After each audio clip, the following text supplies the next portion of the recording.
Good afternoon. I've always taken an interest in this particular place. An ancestor, most of my ancestors lived in Folkestone in the 1700s on my father's side, and the majority of them were mariners. Now, one of them had a son who had shares in quite a few boats in Folkestone in the late 1700s, and the son of that particular gentleman had a son living in this parish who owned the farmhouse that I've just shown in the picture.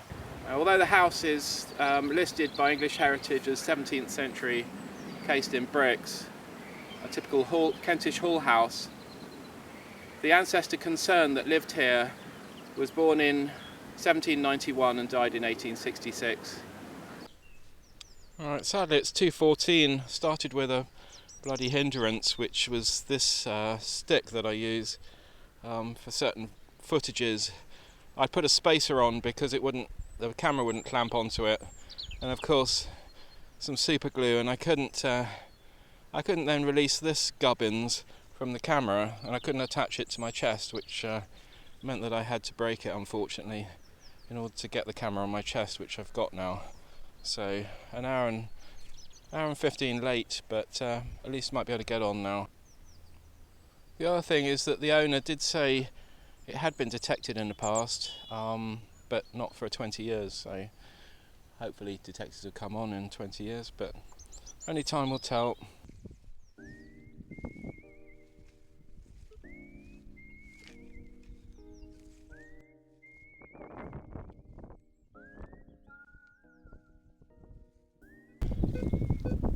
Hole number 1, quite a compact 10 or 11.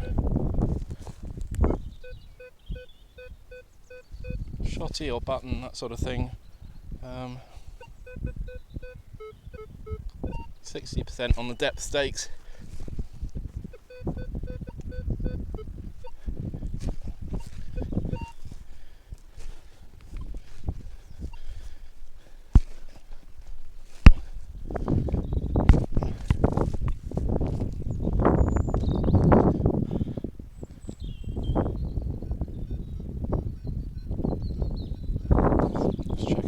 It out.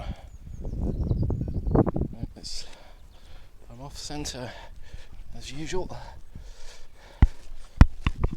Bigger coils mean you get less precise centering, pinpointing. Right, I think it's in the spoil.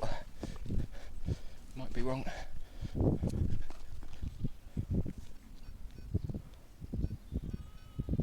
Still there.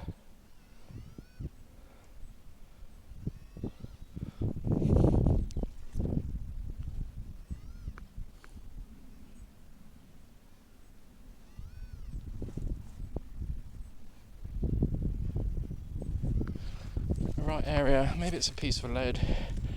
Let's have a go with the pinpointer.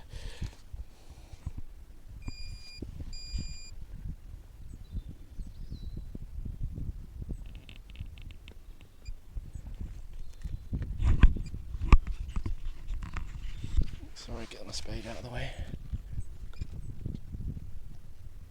Oh, there it is. Something square. Piece of old rubbish. Ah, the old proverbial tin foil bottle lid. Try and do a decent job of backfilling the holes, especially as it was being mown the other day. There we go, that should be alright. I don't know if this was an old track or drainage down to the water's edge, but interesting nevertheless. So have a hunt around here now. Just maybe a field divide, but it seems more like a track. Right, there's something shiny down there, but I think it's going to be aluminium, unfortunately.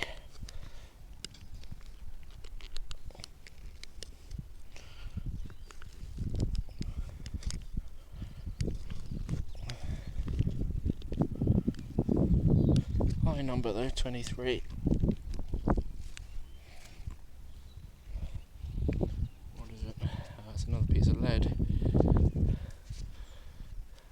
rest of that lead thing. Just check there's nothing else. No, I think that's all there is in that hole.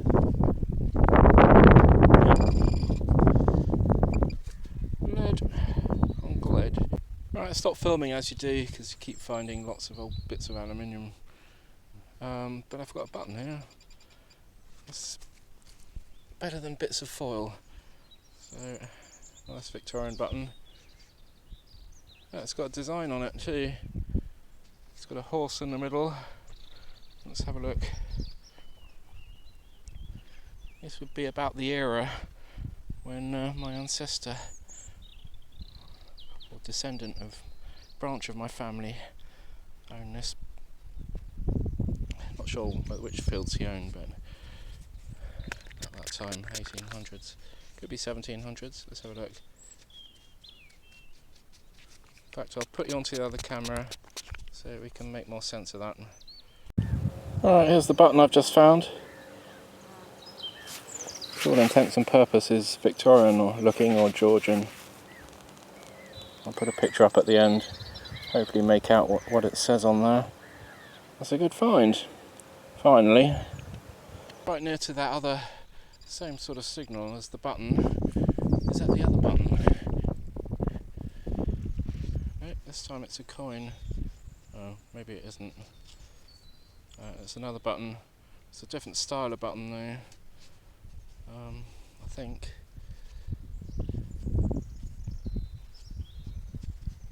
Or is that a coin? Not really sure. I'll clean it up. Right, I would hazard a guess that's a button because there's a bit in the middle. Don't think that's a coin, so a plain Victorian button of some sort, I think. Right, sadly it's in the grass on the top of the clod, so you know it's going to be something ghastly.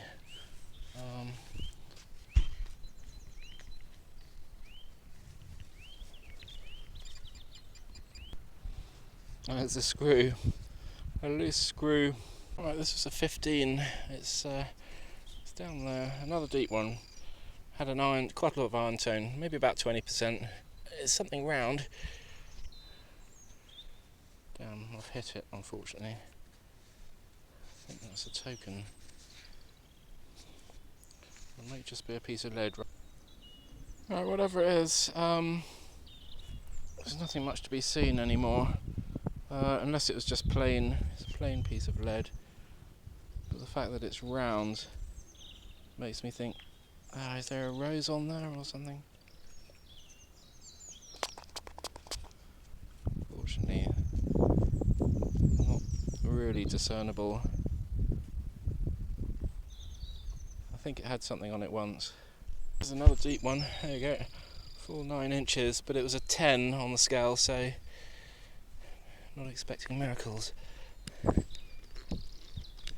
Is it therefore going to be big, or we're just getting good depths today?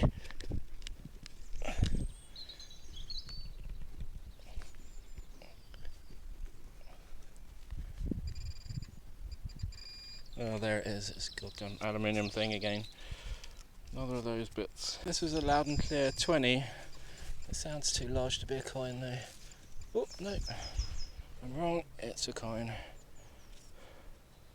It's in quite good condition. 1880, 1889. I think that says.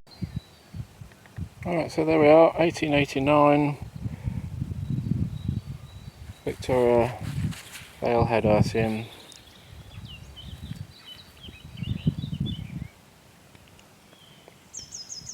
It's in good condition. Alright, just found a 2-2. It's still live. One of those, or whatever it is. So yeah, I have to treat that with a bit of care. In fact, I'm not going to take it with me. I'm going to drop it down a hole as it's live. Well, I don't really want to run the risk of hitting it with my other bits. Right, it's going down there, right down at about 10 inches. Hopefully it will rot out before it becomes a risk to anybody. I'm sure it will. That sort of calibre anyway.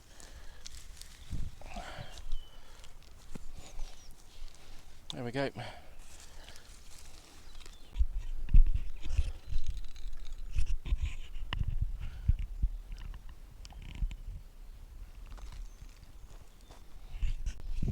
Right, this is a very faint 12 or 13, which is not what Victorian coins normally bring up, and that was in there. So that was down at about 8 inches. So what have we got? Button. Unfortunately it's a button.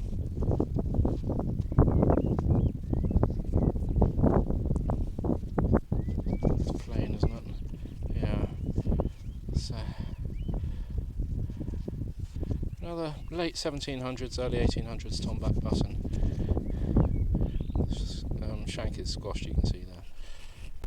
Right, this was very faint. It's down at the full 9 inches. It was jumping from 13 to 19. There's something round it. Oh no, that's a musket ball. Oh, it's nice to find a musket ball though. Sign of life.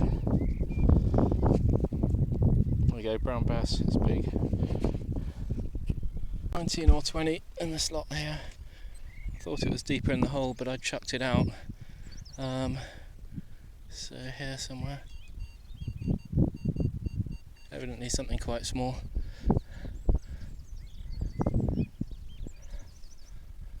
Oh, where are you?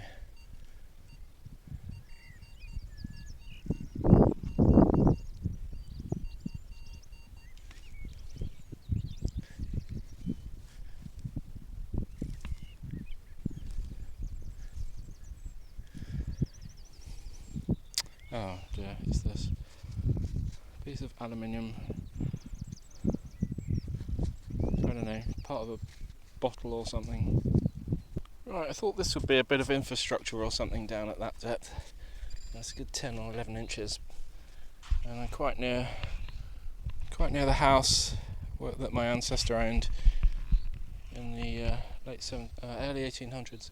And it's a buckle. So it's the correct period too. Georgian buckle. I'll give it a clean. Right, I think that's a Georgian shoe buckle. Tell me if I'm wrong. Not much decoration really, but it'll look better when it's clean. Quite an interesting object. It's a leaf. It was 20 on the scale, and it was down at about 6 inches down there. It looks kind of Art Deco, so I don't know, maybe Victorian or early 20th century. Mounted onto something, 2 rivets. So 6:37 and I'm out of here. Right, here's the roundup. So I dug over 40 targets in total, and as you can see, an awful lot of time was spent digging foil. I don't know if they're tobacco foil, some of them are folded into neat squares and so on. Other bits of aluminium rubbish all on the left here. So the more interesting bits are in the middle here. This is a Georgian shoe buckle. Has a date anywhere between about 1720 and 1780. Then we have a typical musket ball, possibly from the same period. Then the 1889 Victoria penny, Queen Victoria Vale head. It's better on the reverse than it is on the obverse. 1889. Then we have Georgian tomback button and another Victorian button missing its shank. This wasn't a half P, which I thought it was from the 60s, or the half Ps that we had when I was a child. It's actually a 5P, but because they're cupro nickel coated these days, they're actually made of steel, which is why it's turned that colour. So a modern 5P.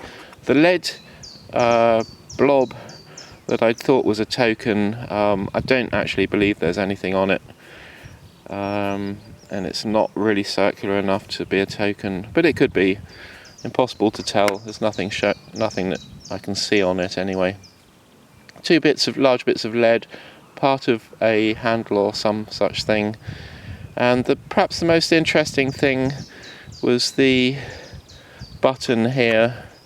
It's got, thanks to Flamsteed on the detecting hub, who kindly identified it, it has liberty, loyalty and property And these were buttons produced for the West Kent Yeomanry in the Napoleonic era, so between about 1790 and 1820, and they wore them on their tunics. The West Kent Yeomanry were a volunteer force, a bit like the Home Guard, and were set up as to defend Kent, in this case West Kent, against the threat of Napoleonic invasion. So they're volunteers that supplied their own horses, which is why there's a rampant horse in the centre of the button, which you'll see on the photograph, or a horse rampant if you like. And there were mounted cavalry who provided their own horses, and the government provided the armaments that they needed.